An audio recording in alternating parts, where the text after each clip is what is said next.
Assalamualaikum warahmatullahi wabarakatuh. Bertemu lagi dengan saya Rahayu Dianitya, TKP Angkatan 9 Kabupaten Bojonegoro.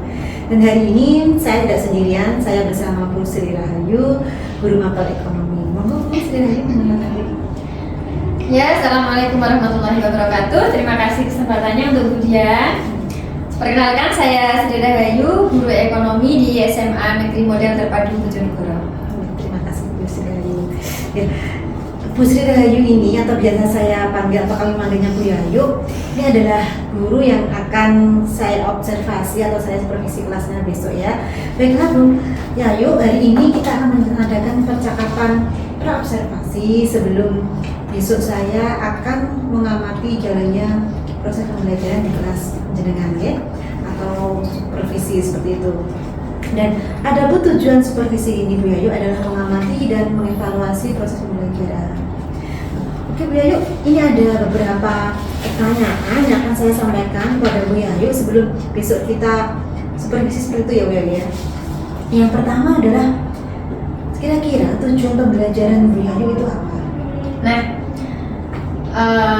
tepatnya ya di sini mata pelajaran yang akan saya materi pokok bahasan yang akan saya sampaikan kepada anak-anak di kelas 11 ya, tentunya di kelas 11.5 itu tentang indeks harga dan inflasi.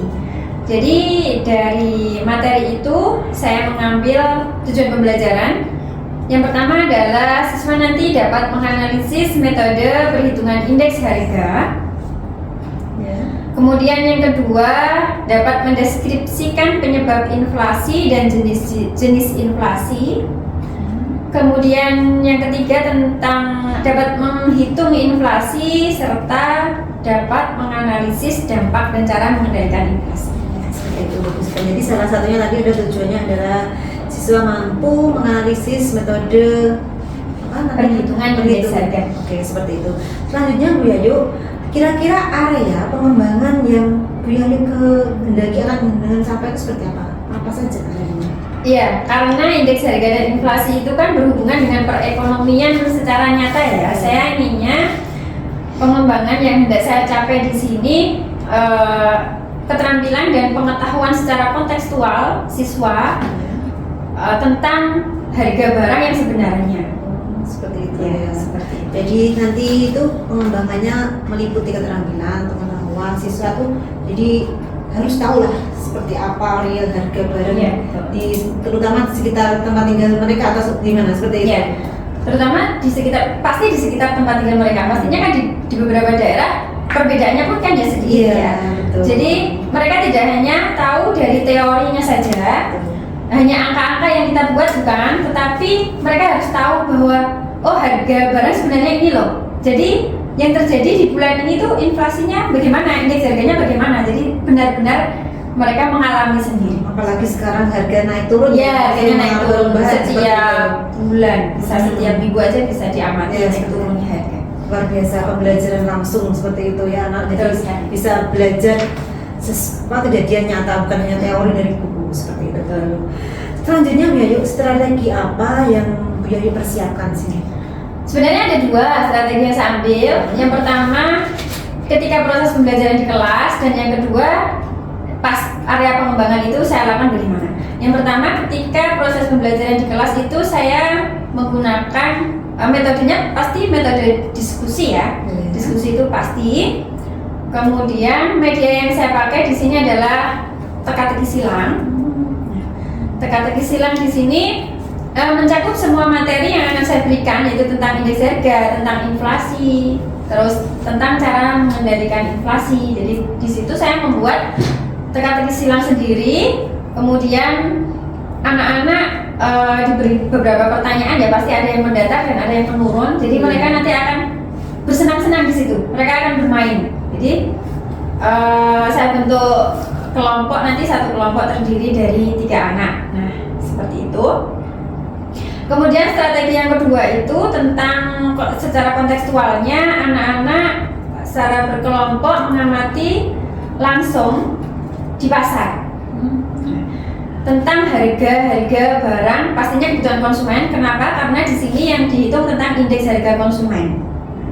Inflasi itu kan yang dihitung adalah indeks harga konsumen. Jadi seperti beras, terus minyak, terus harga daging ayam, terus cabai, ada gula dan lain sebagainya. Nanti mereka akan mengamati atau mewawancarai penjual, bisa penjual langsung di pasar tradisional atau penjual keliling.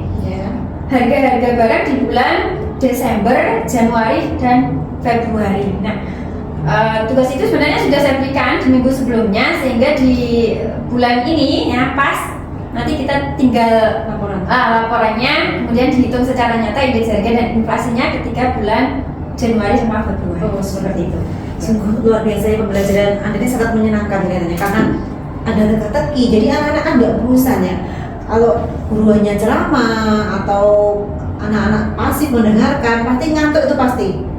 Kalau ada teka-teki, atau mereka kreativitas mereka muncul, ide-ide mereka muncul, ada pertanyaan teka-teki yang nulis di buku seperti itu. Dan saya tertarik dengan pembelajaran yang anak-anak harus wawancara tadi loh. Itu kelihatannya anak-anak akan paham.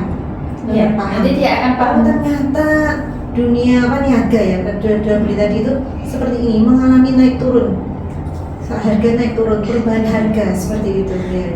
Nanti mereka siswa pasti tahu, oh iya, dia kan nyantol sendiri di kuliahnya. Oh ternyata inflasi itu dihitung dari harga-harga yang beredar yang terjadi di dunia nyata gitu. Dan penyebabnya juga tahu. Penyebabnya tahu.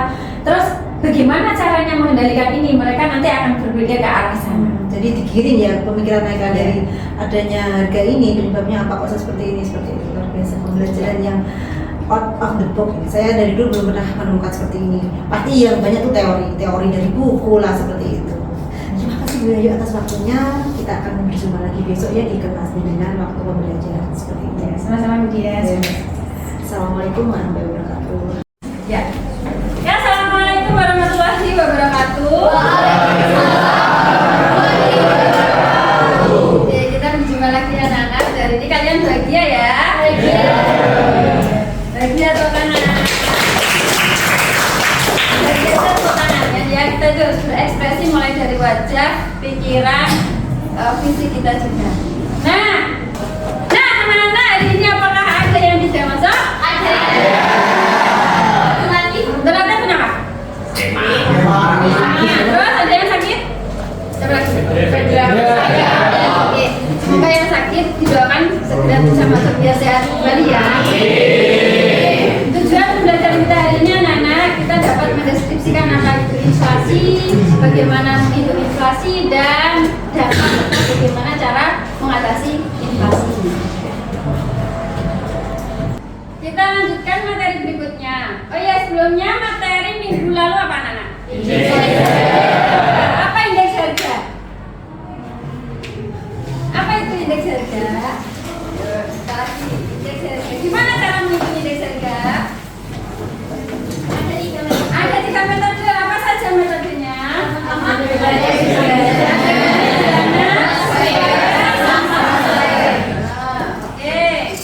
Kalau kalian tahu kira-kira indeks harga konsumen itu dipakai untuk menghitung apa anak-anak? Untuk menghitung inflasi. Nah, pada hari ini kita akan membahas tentang inflasi, dampaknya, dan bagaimana cara mengatasi inflasi. Nah, kalian kan belum tahu inflasi, bagaimana dampaknya, kebijakannya apa, kan belum tahu. Berarti seperti minggu lalu pula, botolnya masih kosong ya? Botolnya masih kosong ya ini berarti? Nah, kalau kita belajar dengan botol yang masih kosong, maka mengajarnya akan lebih susah, sulit, dan lebih lama, betul? Nah, sebelum kita pembelajaran terus pembelajaran, maka botolnya harus diisi dulu. Kok tertawa-tertawa sendiri ya di belakang itu ya, Alvaro atau Sokofi? Oh iya, bahagia ya.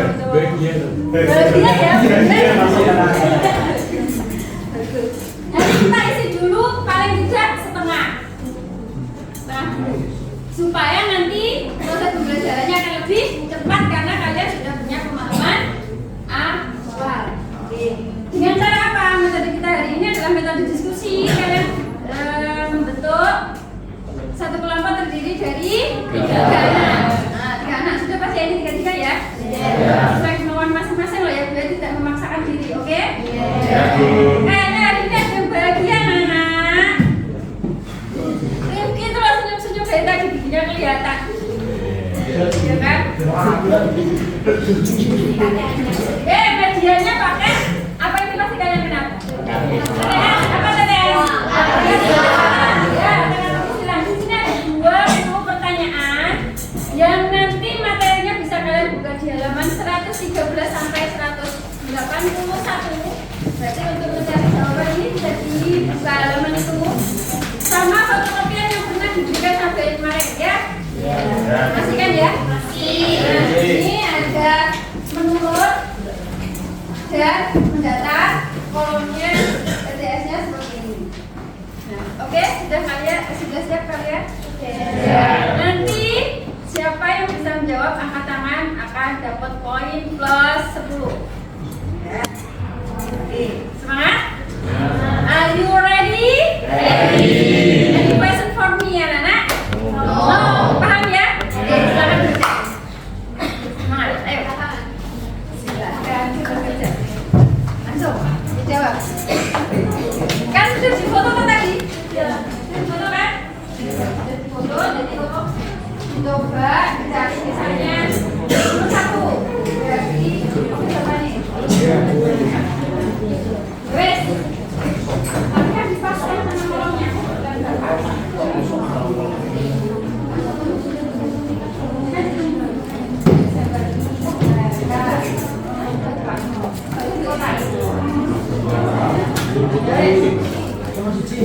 Ayo, Rifki. Sudah bawa foto? Itu digantar.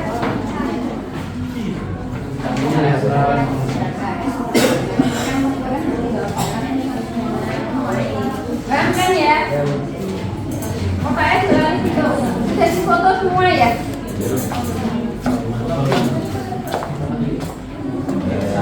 Ayo, Say. Ya, Say. Loh, Mansur kan tadi sudah difoto. Sudah difoto belum? Nah, silakan masuk ke depan untuk foto. Yang tengah. Tuh, nanti biar bisa. Makanya nomor 1 bisa kan?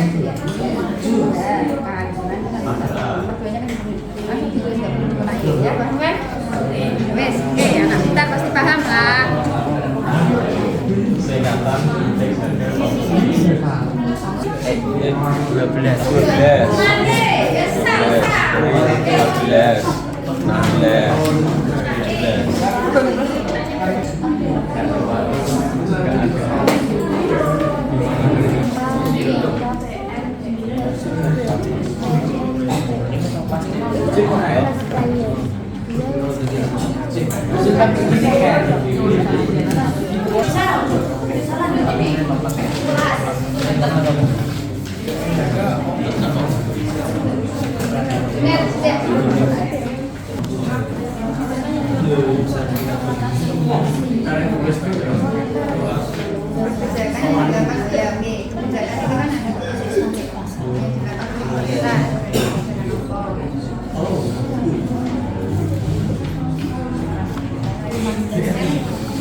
Kan Nana waktunya 15 menit lagi ya untuk mengerjakan TTS-nya.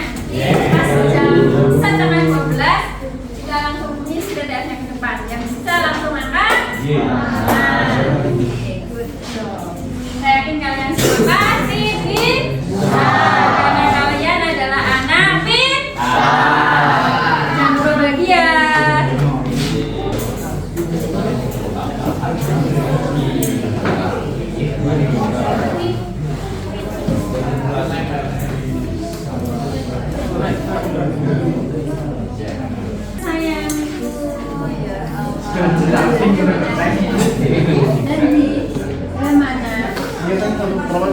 Satu kelompok satu buku Ramsi. Satu kelompok satu buku. Gimana? Sudah selesai? Kurang berapa kira-kira dari 20 soal?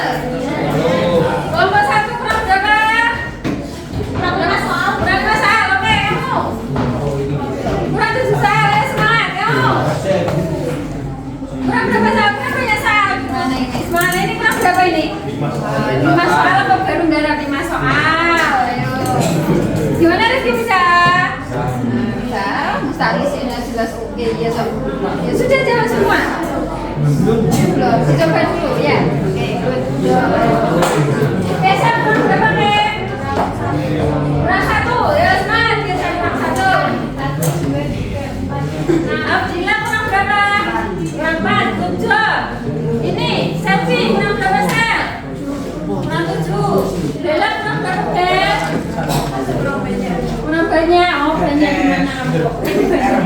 Bintang kurang berapa bintang saudara? Bintang di langit kurang 10. Ayo semangat lagi. Tangan kalian di.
Terus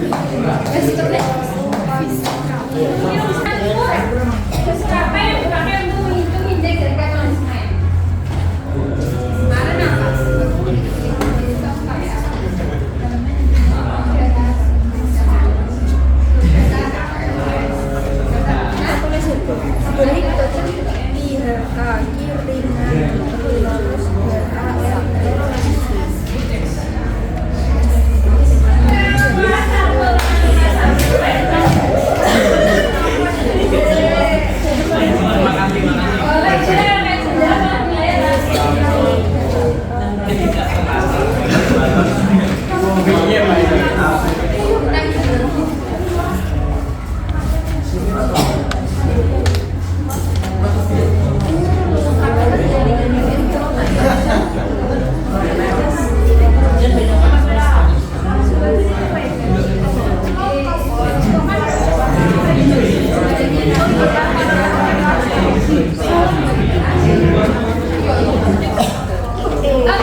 Indeks harga yaitu harga, bentar. Indeks harga konsumen, kepanjangan singkatannya adalah IHK. Terus yang kedua, elemen yang digunakan untuk menghitung indeks harga konsumen, namanya saja indeks harga konsumen. Berarti unsurnya apa saja?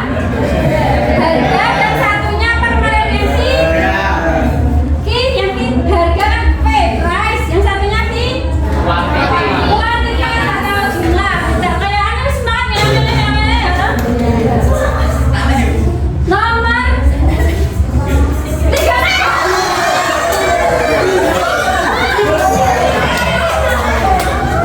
Ayo 30.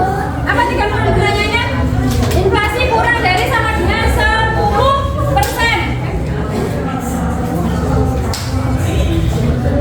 Inflasi ringan, betul ya? Pertanyaannya nih, lanjutannya. Kalau inflasinya sebesar 6% itu kategorinya berapa anak-anak? Kalau 12%? Kalau 35%? Kalau 116 berapa? Kalau 0? Tidak inflasi. Oke, nomor 5 mendatar.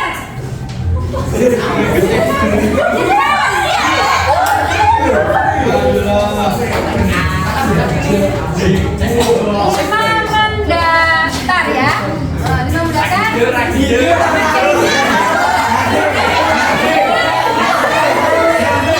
mendaftar.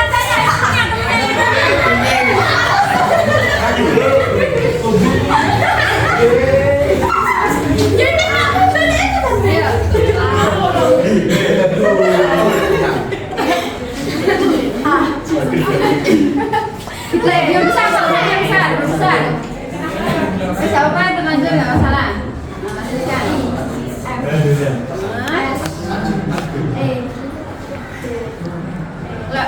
Lawan diejak kak, berarti sederhana lawan diejak. G, R, oke betul ya. Tangan juga, kelompok kita. A, G berarti sederhana. Kalau di sini gambarnya rumus ya, berarti Berarti cari metodenya apa? PN per PO. Karena pakai harga berarti agregat itu sudah. Nah, PN itu apa Cak? PN adalah jumlah harga pada dan kalau PO harga PO pintar, good job. Lanjut 4 menurun.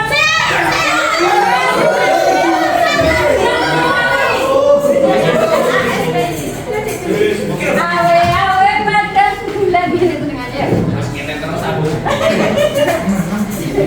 Kalian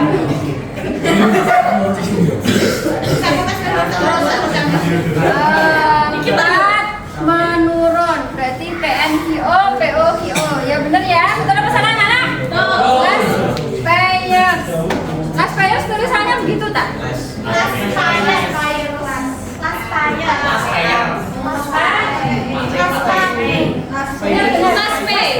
Benar ya,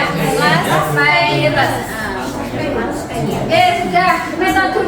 Metode perhitungan indeks harga ada berapa tuh Cak? 3.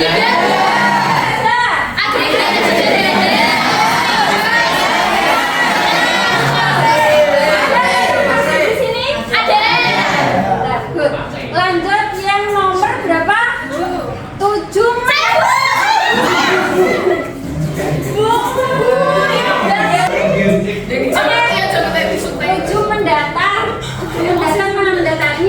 Politik diskonto merupakan jenis kebijakan kita untuk mengatasi inflasi. Jawabannya pertanyaannya, kebijakan untuk mengatasi inflasi ada berapa saja? Ada 3. Apa? Moneter dan non fiskal. Bisa pinter ya, botolnya berisi kabeh orang tanggung ya. Lanjut, berarti ada 3. Kalau kebijakan fiskal belum tadi bahas moneter. Kebijakan moneter itu apa saja jenisnya? Ada kebijakan moneter.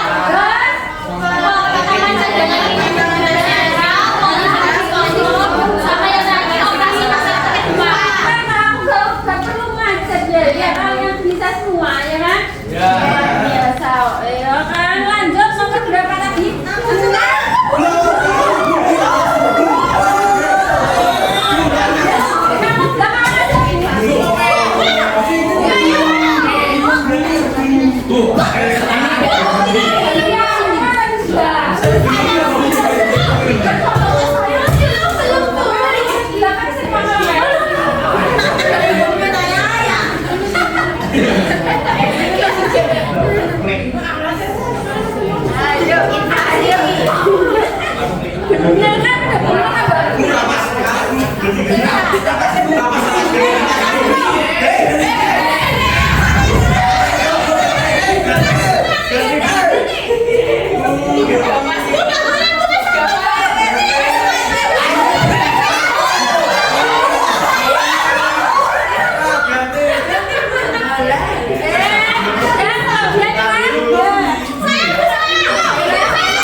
Harga bawang aja yang mahal itu kira-kira bisa dikatakan inflasi nggak?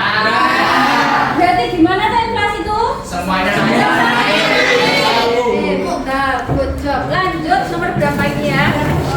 9 datar.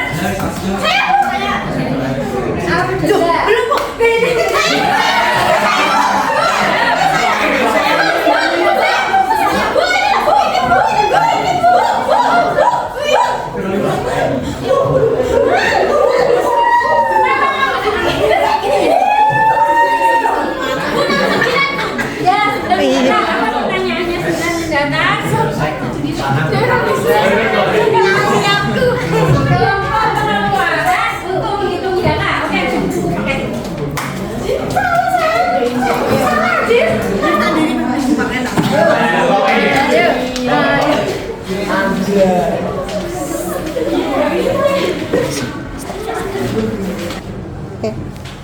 karena nomor 9 itu agak susah, jadi kita coba dulu yang nomor 8 menurun, oke? Nah, siapa yang mau?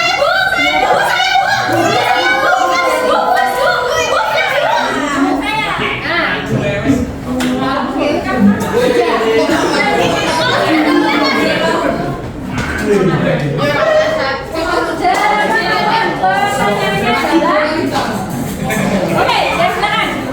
Pertanyaannya adalah rumus.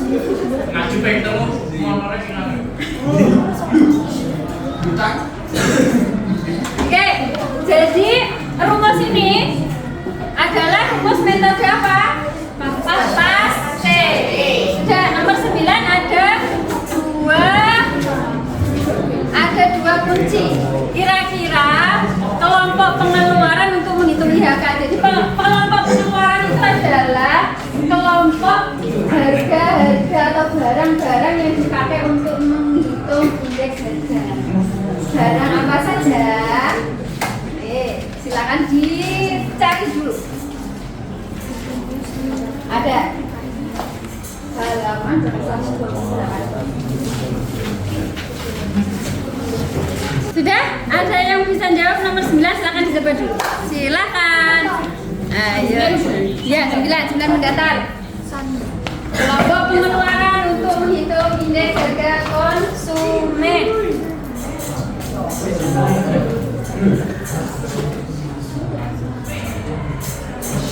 Oke, jawabannya adalah sandang. Coba buka buku paket halaman 128. Ada berapa kelompok pengeluaran yang dipakai untuk menghitung indeks harga? Ada berapa? 7. Satu apa satu? Nah, yang kemarin kita pakai untuk menghitung ya? Dua. Tiga. Empat.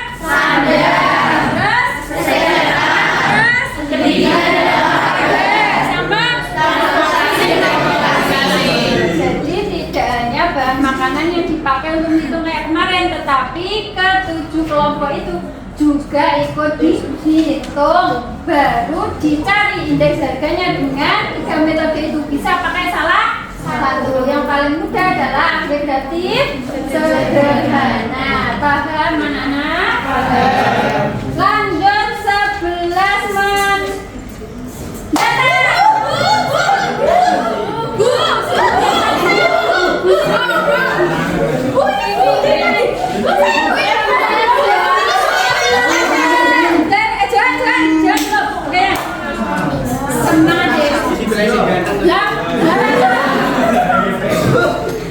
rasa paling tinggi otomatis dia paling tinggi semua. Apa nomor kejutan apa? Inflasi di atas batas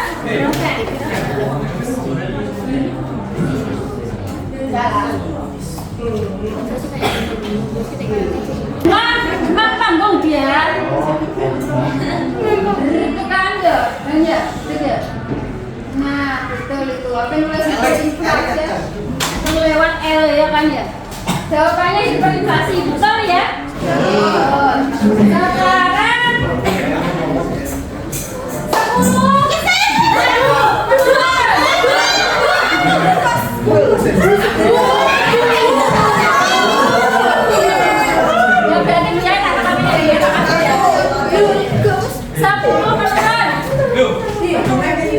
10 inflasi karena dorongan biaya.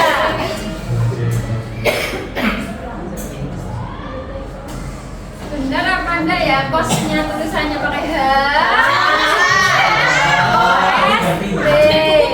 Lah kan malah salah lah kan? Oh iya, tempatnya salah ya. Yang kos sudah kos plus inflasi karena dorongan biaya. Lanjut 13 mendatar.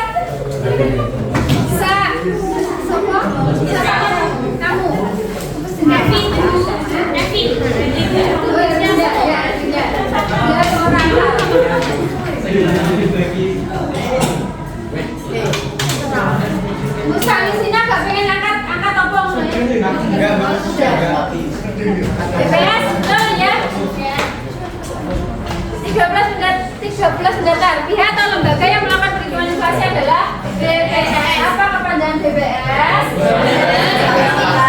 Badan betul sekali. Jadi kalau mau mencari data tentang harga itu, maka bisa dicari di BPS. Oke, lanjut ke 15. Mendata rahasia.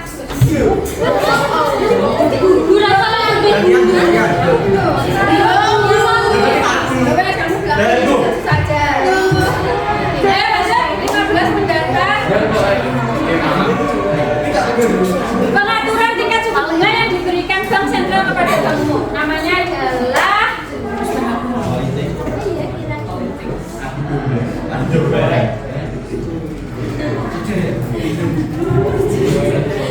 politik saking tingginya teman-teman ya, jadi agak itu politik diskonto. Betul ya, benar, good job. Lanjut 12 menurut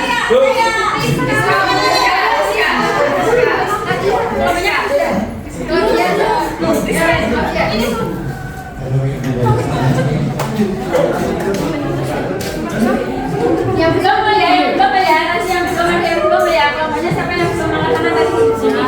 Ya. 12 menurun, sertifikat Bank Indonesia berarti SDI. Lanjut 14 menurun. Saya Nadia. Maaf ya, bila kalau sudah dia akan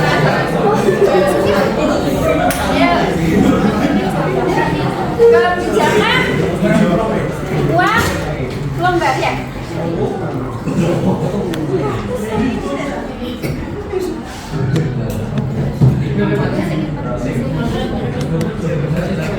Kebijakan uang longgar disebut dengan ekspansi. Kebijakan itu ada berapa kebijakan uang? Ada berapa? Uang longgar dan ketat. Kalau uang longgar namanya ekspansi. Kalau uang ketat namanya kontraktif.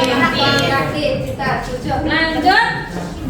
Berapa ya? 18 mendatang. Abdillah. Oke, silakan. Kenapa kok? Jangan kita kok salah.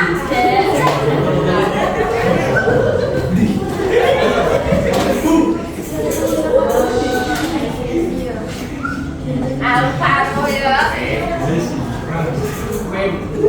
Kontraktif. Jadi benar ya, 18 mendatang. Kebijakan uang ketat adalah kontraktif. Benar. 17 menurun.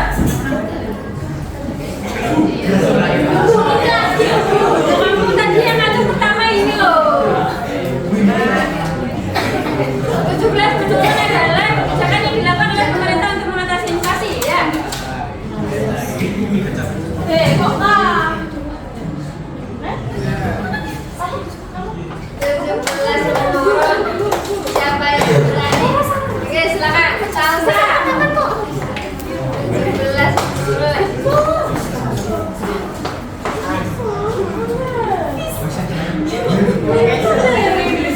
Kan? Kenapa? Kalau ragu-ragu seperti itu, gak usah ragu-ragu, dijawab dulu aja. Kan? Oke, kebijakan fiskal. Jadi kebijakan itu bisa dilakukan oleh di negara itu ada dua, dilakukan oleh pemerintah dan dilakukan oleh Bank Indonesia. Kalau yang dilakukan pemerintah namanya kebijakan apa? Pemerintah fiskal. Kalau yang dilakukan Bank Indonesia baru moneter. Nah, oke lanjut 16 menurun. Jelas silakan.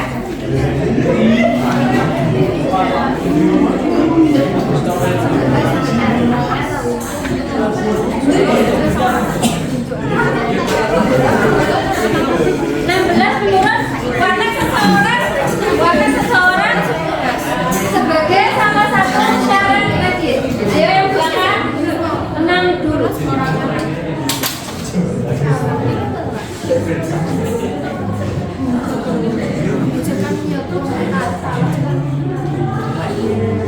Oke, karakter. Jadi sebentar, tenang dulu anak-anak. Jadi Salah satu kebijakan untuk mengatasi inflasi itu adalah dengan kredit selektif, ya, yang dilakukan oleh BI. Kredit selektif itu dengan 5C, ya, karakter, kapital, kolateral, manajemen ekonomi, dan kapasiti. Nah, salah satu watak itu berarti karakter. Ya, lanjut nomor 19 mencatat.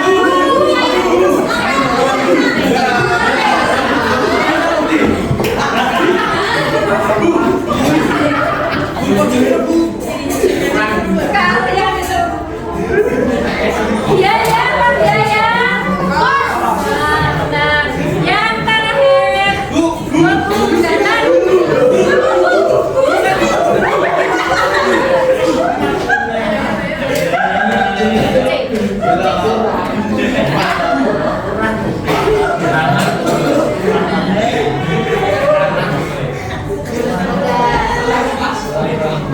Oke,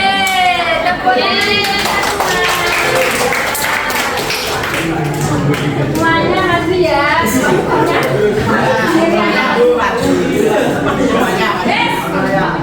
Dengan begini, berarti kan botolnya tadi sudah terisi. Nah, kita nanti waktu pembelajaran tidak melengkapi, betul? Sudah, ini 20 soal sudah selesai kita bahas. Nanti kita lanjutkan lagi setelah istirahat ya, masih ada 1 jam lagi setelah istirahat kita pembahasan tentang kebijakan untuk mengatasi inflasi. Oke, terima kasih ya anak-anak sudah mengerjakan dengan baik dan melaksanakan dengan baik. Tetap semangat ya.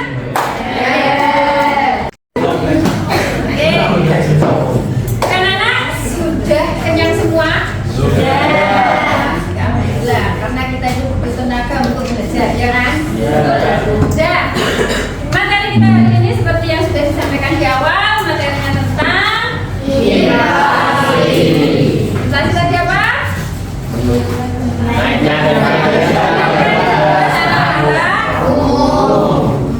Ya betul, kenaikan harga secara umum. Di semuanya naik, tidak hanya satu barang.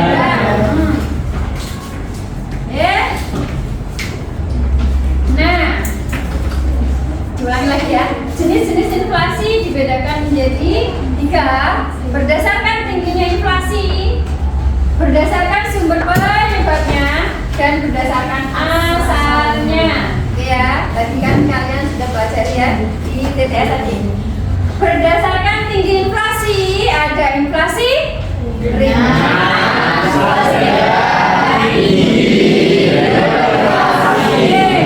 suatu negara itu sebenarnya butuh inflasi nggak sih, Cak? Ya. Inflasi yang bagaimana yang dibutuhkan? Ya. Inflasi yang tingkatannya ringan sampai moderat. Moderat itu apa? Sedang. Ringan sampai sedang. Berarti antara 10% ya, ke atas sedikit lah. Gitu. Tetap dibutuhkan. Kalau berdasarkan sumber penyebabnya apa tadi?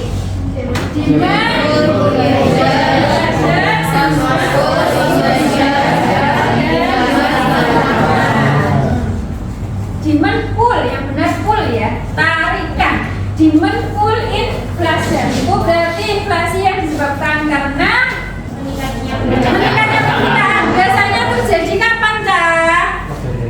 Biasanya terjadi kapan demand pull inflation? Yang keras. Hari raya. Kenapa ketika hari raya terjadi demand pull inflation? Karena permintaan yang ya, karena permintaan terhadap barang meningkat. Semua barang mesti meningkat ya permintaannya, betul. Kalau cost push inflation berarti inflasi yang disebabkan karena kenaikan biaya produksi. Bisa ngasih contoh gimana itu maksudnya? Ya, satu saja, kenaikan biaya produksi. Karena biayanya ini naik, maka harga naik. Ya, silakan bintang. harga kedelai naik, terus harga tempe juga ikut naik. Nah, ada lagi, ya ikut. Lagi yang umum saja. Biasanya kalau kamu berangkat ke sekolah, itu kan pakai sepeda motor. Sepeda motor butuh apa? BBM, ya.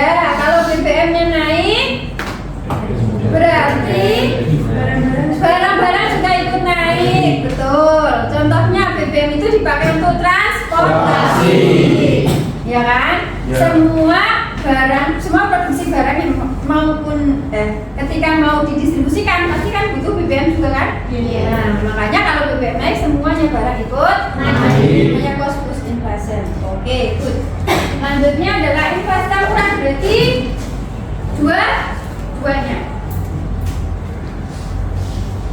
Nah, berdasarkan asalnya ada domestic inflation dan imported inflation. Domestic, namanya domestic berarti asalnya dari mana? Dalam negeri. Kalau imported, luar negeri. Kenapa yang dikatakan kok imported inflation? Ada yang bisa ngasih contoh? Kenapa dia dikatakan imported? Berasal dari luar negeri. Ayo, contohnya gimana? Siapa contohnya? Barang-barang yang diproduksi bahan bakunya dari luar negeri misalnya. Nah, kalau barang-barangnya yang diproduksi itu bahan bakunya dari luar negeri, kalau bahan bakunya di sana mahal, dibawa ke sini, diproduksi otomatis barang yang di sini mahal apa enggak? Mahal. Benar enggak? Contohnya apa kira-kira? Yang diproduksi oleh orang luar? Handphone, ya. Terus ada juga Bu. Kenapa kok handphone itu ada yang dari Cina dari luar itu kan lebih murah kan gitu ya? Kenapa kok begitu? Itu sudah politiknya beda. Bukan pembahasan di inflasi lagi, tapi pakai politik perdagangan internasional. Itu akan dibahas di kelas 12. Ada pertanyaan sama sini? Belum ya? Paham ya? Saya kira paham semuanya. Selanjutnya, teori inflasi ada 3. Teori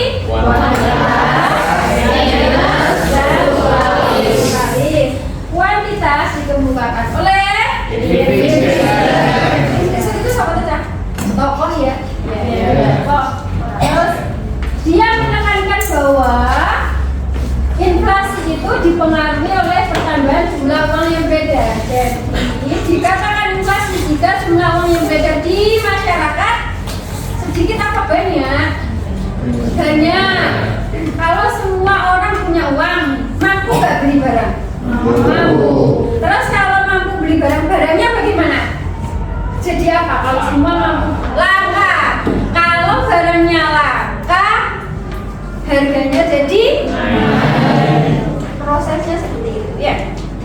Jadi uang beredar di masyarakat terlalu banyak mencetak uang ya kan. Orangnya jadi mampu untuk membeli barang. Kemudian barang yang dibeli jadinya langka. Kalau sudah langka, jarang ada barang, maka harganya menjadi mahal. Prosesnya seperti itu, lingkaran ya. Kalau dinas dipelopori oleh dinas. Nah, inflasi terjadi karena masyarakat ingin hidup di luar batas kemampuannya, jadi permintaannya tinggi sampai dilampaui apa? Kadang sampai pinjam gitu ya. Nah, dipengaruhi oleh permintaan agregat. Kalau strukturalis itu dipengaruhi oleh, jadi ini di negara Amerika Latin ya. Kalau yang strukturalis ini dipengaruhi oleh ketidakelastisan penerimaan ekspor, jadi hubungannya sama luar negeri, ekspor impor ya, sama produksi makanan. Tapi yang sering itu adalah teori kuantitas dan teorinya Dinas. Dan bukunya itu sudah ada buku yang di fotokopian gitu ya. Oke, ini tidak perlu. Lanjut ke dampak. Dampak inflasi. Inflasi berdampak enggak? Iya. Ya. Ada dampak positif dan dampak negatif. Jadi segala sesuatu itu pasti berdampak positif dan juga berdampak negatif. Oke, Iqbal. Mana suaranya Iqbal? Oke, ya. Disapa lu kan lagi bukan?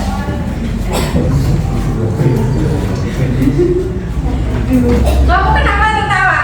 Kenapa, Mas? Enggak ketawa kenapa? Sudah kok lucu ya.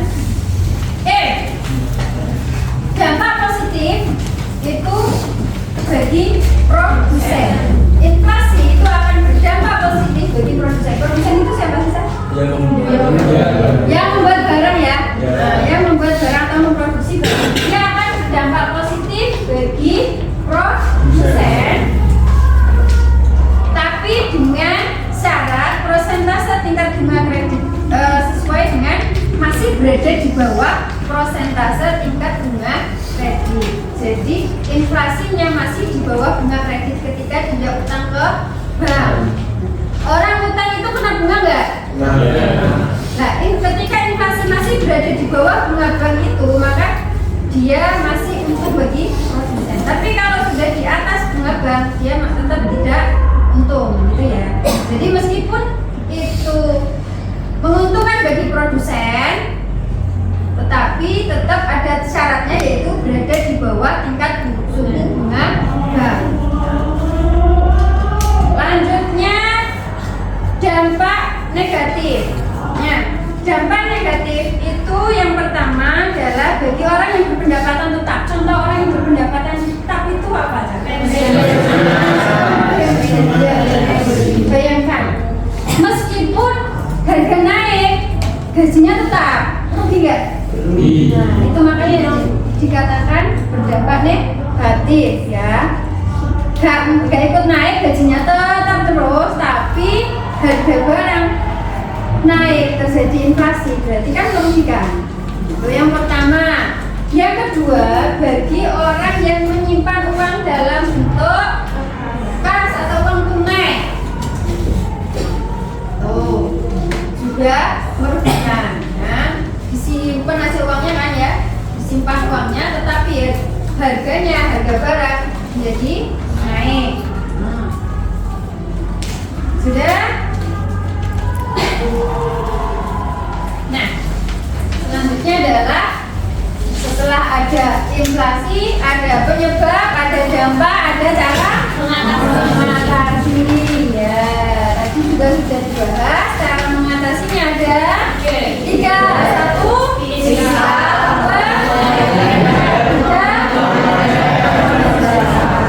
Fiskal tadi dilakukan oleh siapa? Pemerintah. Kalau moneter, Bank Sentral. Bank Indonesia atau Bank Sentral, tahu ya? Itu Bank Indonesia atau Bank Sentral. Kalau moneter dan fiskal berarti ya bukan dua-duanya itu maksudnya ya. Kebijakan fiskal. Jadi kebijakan itu begini kan? Kenapa tujuan kebijakan itu apa? Tujuannya untuk mengatasi kan?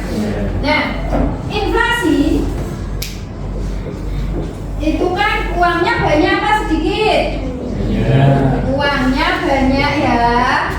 Terus supaya diatasi maka uangnya perlu ditambah apa perlu dikurangi? Perlu dikurangi, benar. Perlu dikurangi. Nah, inilah tujuan dari kebijakan untuk mengurangi uang yang beredar. Caranya bagaimana? Tadi ada 2, ada fiskal dan ada moneter. Fiskal dilakukan oleh pemerintah. Kalau moneter dilakukan oleh Bank Sentral atau BI. Semuanya tetap di bawah naungan pemerintah. Tetapi kalau fiskal itu fokusnya pemerintah sendiri, tapi kalau moneter fokusnya di BI. Ini dihapus ya sudah ya. Nih kalau botolnya sudah terisi, maka gampang kamu nanti ditanya mesti nyaut gitu ya. Nyaut itu bahasa Indonesianya apa? Nyambung ya. Ya, ini sebetulnya kenapa ini?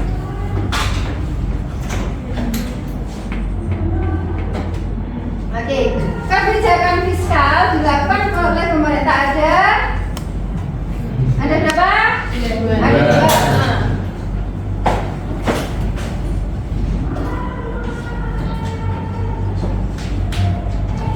Ada 2. Kalian kalau mau senyum boleh loh ya, tidak usah tegang-tegang ya, santai aja ya. Yang penting bahagia ya, biar teman-teman membawa bahagia, oke?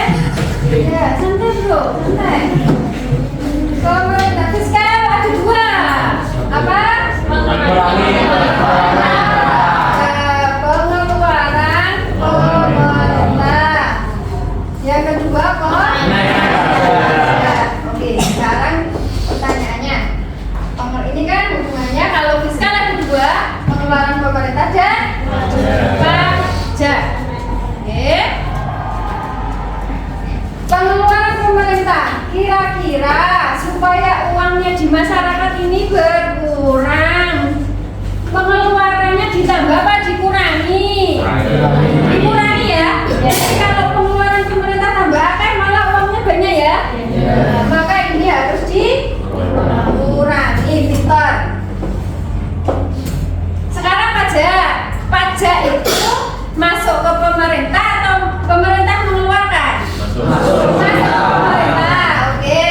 Supaya uang yang di masyarakat itu berkurang, maka pajaknya perlu ditambah atau dikurangi? Ditambah. Benar. Kalau pajaknya tinggi, berarti uang yang di masyarakat akan berkurang. Paham? Ya. Sekarang BI moneter ada. Saatnya jam ke-8 dimulai. It's time to begin the 8th lesson.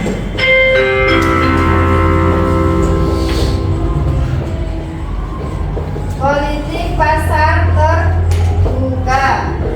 Terus ada kas rasio. Istilahnya sama meskipun di tulisannya ini tidak sama ya. Kredit selektif. Kalau moneter itu kan ada yang kontraktif dan ekspansif ya. Nah, uang tetap dan uang longgar. Nah, kebijakan uang tetap dan kebijakan uang longgar. Kebijakan uang tetap itu yang bagaimana? Mengendalikan atau mengurangi jumlah uang yang beredar. Berarti ini kebijakan uang tetap. Jadi kalau inflasi itu pakai kebijakan uang tetap. Kalau deflasi kebijakan uang longgar. Terus politik diskonto ini kan hubungannya sama tingkat suku bunga ya.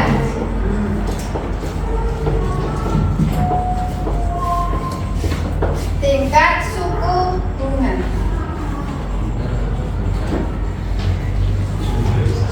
Tingkat suku bunganya kira-kira nih, supaya uangnya beredar itu berkurang, tingkat suku bunganya perlu dinaikkan apa diturunkan? Dinaikkan ya, benar, dinaikkan. Nah, tingkat suku bunga naik.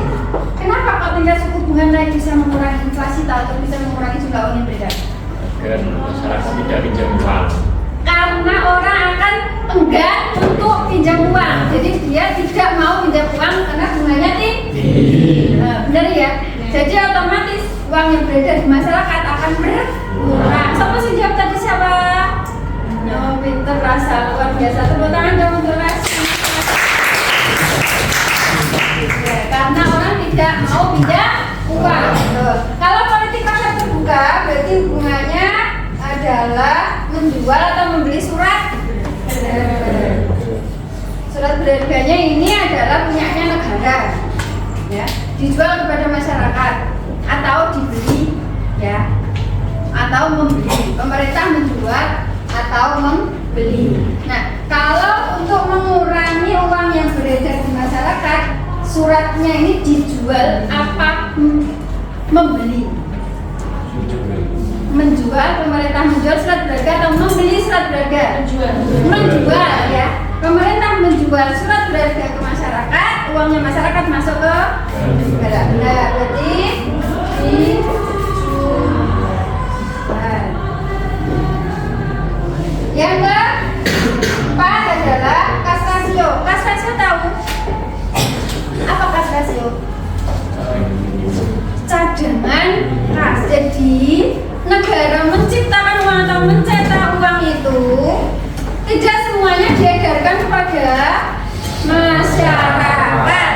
tapi ada cadangannya. Nggak boleh keluar ke masyarakat, itu namanya cadangan kas rasio. Nah, supaya uang yang beredar itu berkurang, kas rasionya ditambah apa dikurangi? Ditambah, bentar. Ditambah.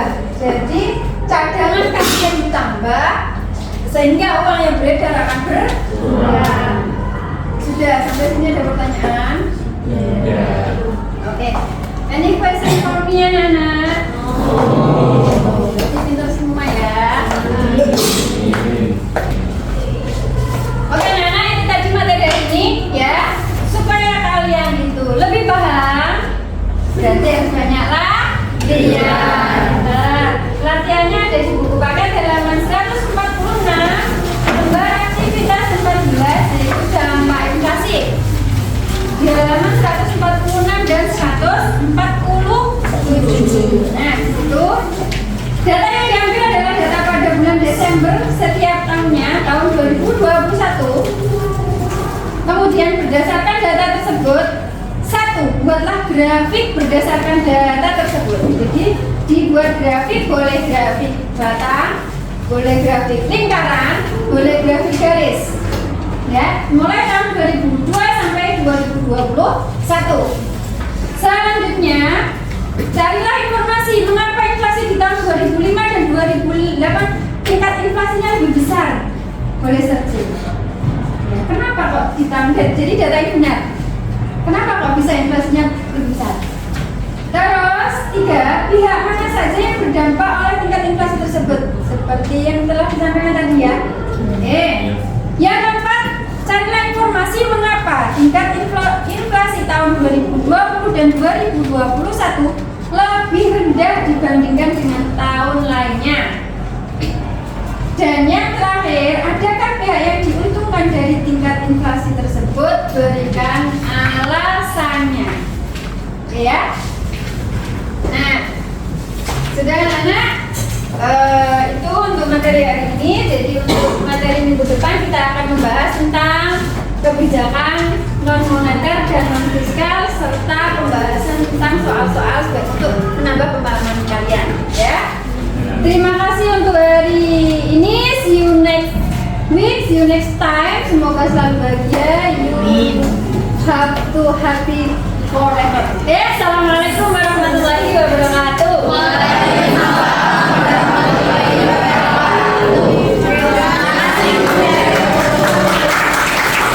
Selamat pagi Bu Yayu, Pak Waskito.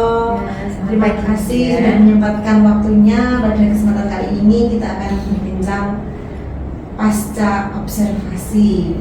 Bu Yayu, Jadi Bu Yayu, kali ini kita akan melakukan perbincangan pasca observasi pembelajaran Bu Yayu di kelas. Baik. Jadi sebenarnya dengan tujuan untuk mengevaluasi jalannya pembelajaran Bu Yayu. Ibu Yayu, pertama bagaimana kira-kira perasaan Bu Yayu tentang jalannya kegiatan observasi? Saat pembelajaran kemarin itu saya merasa senang sekali. Kenapa? Karena anak-anak itu antusias dalam pembelajaran saya. Kan bisa dilihat juga dari kemauan mereka untuk mengerjakan tugas, kemauan mereka untuk menjawab pertanyaan-pertanyaan pemantik yang saya berikan. Kemudian keaktifan mereka untuk angkat tangan, sebagian besar anak-anak angkat tangan semua, ya kan? Ada banyak pertanyaan-pertanyaan yang diajukan. Terus dalam kelompok mereka juga aktif. Kemudian ketika mengerjakan di depan kelas, mereka juga senang sekali, ya kan? Banyak tertawa, terus enjoy di sana. Jadi secara otomatis saya sebagai guru juga merasa senang karena saya diterima dalam pembelajaran. Gitu Bu Dian. Jadi nggak ada rasa apa ya, karena rasa mungkin kurang kok kayak gini anaknya atau kok observasi kayak gini, nggak enjoy ya saat itu? Ya, tidak ada. Jadi enjoy sekali. Mendukung semua. Mendukung semua siswanya ya. Termotivasi. Selanjutnya bisa Bu Yayu ceritakan mungkin aktivitas atau area pengembangan dalam kelas itu apa aja? Sebenarnya area pengembangan saya itu ada dua ya. Yang pertama itu saya langsung observasinya ke lapangan. Tuh, karena di sini pembelajaran kita menuntut untuk mereka tahu secara kontekstual tentang perekonomian di suatu negara. Nah, kebetulan di sini materinya adalah tentang indeks harga dan inflasi.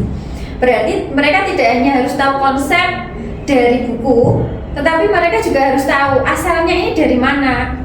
Kenapa kok bisa menghitung indeks harga? Kenapa kok bisa menghitung inflasi? Tidak hanya asal memberikan angka saja. Kalau angka saja kan kita berikan contoh di teori kan. Nah, berarti mereka harus tahu langsung harga-harga di pasar, jumlah produksi di pasar itu bagaimana. Nah, kemudian mereka akan belajar untuk menghitungnya dari situ. Nah, berarti kan tahu, oh saat ini berarti indeks harganya sebesar ini, inflasinya begini, tingkatannya rendah atau tinggi kan begitu. Terus yang kedua yang saya terapkan langsung di kelas kemarin itu adalah tentang sebelum pembelajaran berlangsung setelah pertanyaan pemantik ya, itu saya membuat TTS atau teka-teki silang yang saya bikin duluan. Itu tujuannya seperti ini. Anak kalau belum tahu pembelajaran atau materi, berarti kan di situ dianggap seperti botol yang masih kosong. Nah, kalau kita mengajar botol yang masih kosong, otomatis kita susah menjelaskannya, mencernanya kan begitu, anak kurang paham. Nah, di sini saya coba kasih pertanyaan berupa teka-teki silang, TTS ya.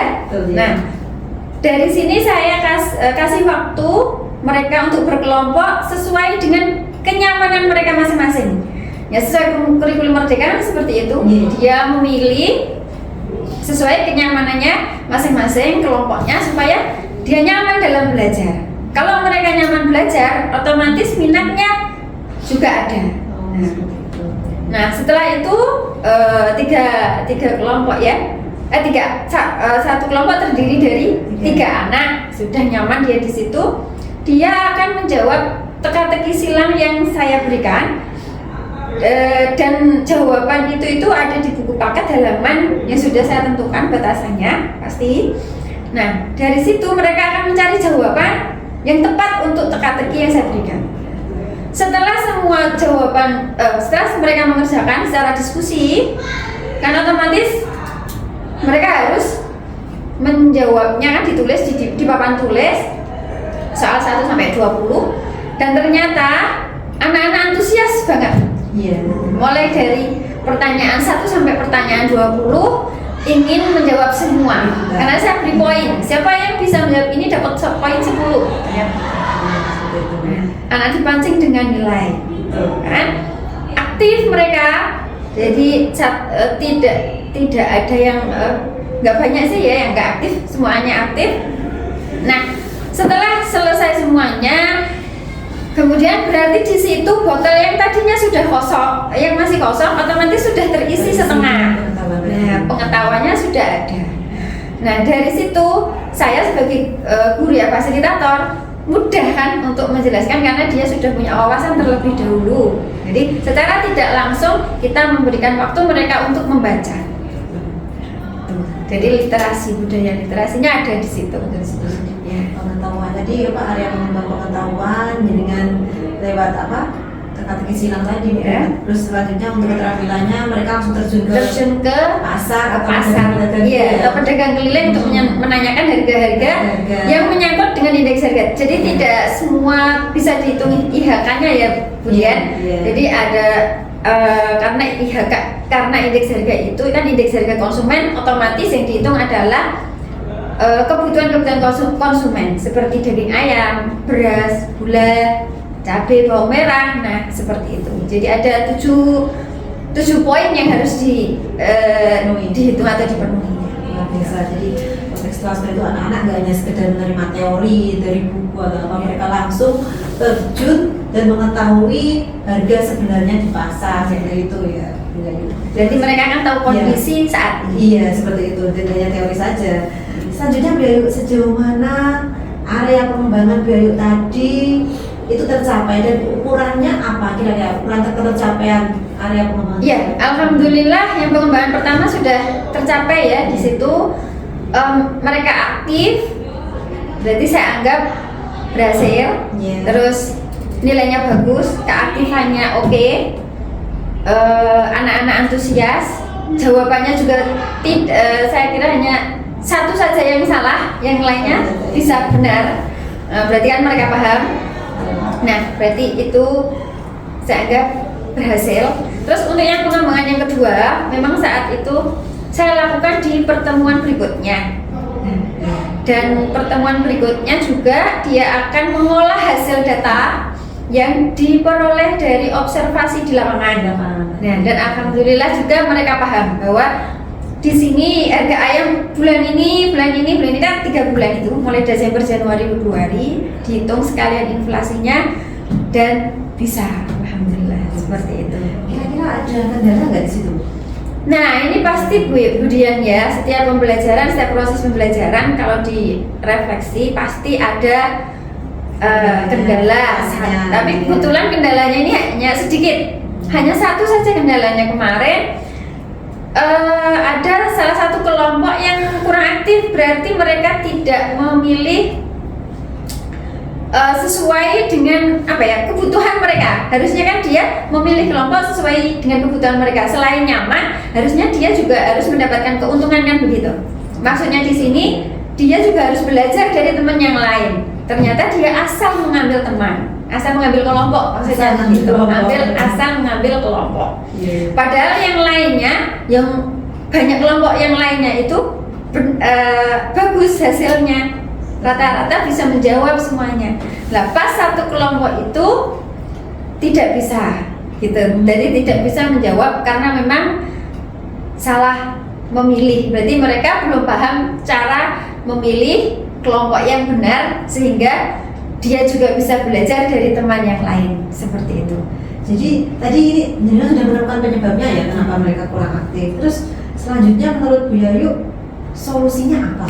Nah, menghadapi berarti ketika pertemuan selanjutnya saya harus lebih hati-hati, harus lebih tahu, memahami karakter setiap siswa. Nah, termasuk yang salah satunya yang itu tadi, karena yang kelihatan tidak aktif. Berarti satu kelompok itu harus dipisah dengan kelompok yang lain. Selain itu kita juga harus memberikan motivasi, memberikan pengertian bahwa dalam sebuah kelompok, sebuah organisasi itu kita harus aktif dan kita juga harus bisa belajar dari teman yang lain, bukan asal mengambil kelompok. Nah, akhirnya 3 anak tadi harus kita pisah dengan kelompok yang lain yang sekiranya bisa membantu mereka untuk memahami materi atau belajar. Seperti itu, manajemennya berarti harus diperbaiki lagi itu satu kelompok. Jadi itu rencana Bu Yayu ke depan ya. Mudah-mudahan rencana itu bisa terrealisasi dan terlaksana sehingga pembelajaran bisa terlaksana lebih baik pula ya Bu Yayu. Terus kira-kira kapan Bu Yayu akan mulai melaksanakan rencana itu? Rencana yang kedua itu ya, Yang memperbaiki itu ya. Ya, setelah pembelajaran ini, setelah pembelajaran yang pertama saya lakukan, berarti minggu pertemuan berikutnya. Iya, akan jadi lebih baik. Baiklah Bu Yayu, saya akan menunggu kabar tentang perbaikan pembelajaran tadi sehingga anak-anak juga lebih maksimal belajarnya dalam hal pengetahuan atau keterampilannya. Iya. Pembelajaran dapat berlanjut berjalan lebih baik lagi. Iya. Terima kasih Bu Yayu atas waktunya. Sampai jumpa lain kali dengan kabar pembelajaran lebih baik. Sama-sama Bu Dian, terima kasih atas kesempatannya diberikan kepada saya. Assalamualaikum. Waalaikumsalam warahmatullahi wabarakatuh.